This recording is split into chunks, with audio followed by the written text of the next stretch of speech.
how do I create the, how do you now? And why do I always hit these roadblocks? Yeah. You know, what causes that? So I think you are absolutely, because you're absolutely right, Busisiwe, because then when you then get to really get into the healing and the forgiveness, not just forgiving other people, because sometimes the victim mentality is like, okay, you know what, these people did this to me, right? Yes. But then you start to think about, how do I also forgive myself for what was my contribution? Yes. What could I have done differently? So how could I have showed up differently had I known better, right?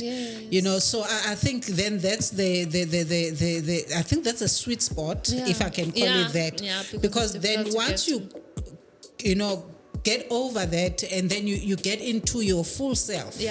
I think hence we have you today, right? Because I think if you are not in your full self, you cannot, one, confidently, and two, with conviction, talk about these things without evoking negative emotions, but then also bleeding on people that didn't hurt you, but use your experiences to actually share them with the world in terms of, how you show up, which is then the space that you are in, which will lead me to, because I'm going to ask you a follow-up question. You started your organization in May 2015, and now we're in 2024. So I'm sure, obviously, there's a whole journey and stories, but then you interact then with other women, right, in your coaching space, and you talk to a lot of probably young professionals. And so can you just paint that picture for us? Because I think we've been talking about your experiences and what you've seen and some of the concepts and some of the real experiences. So what are you then hearing?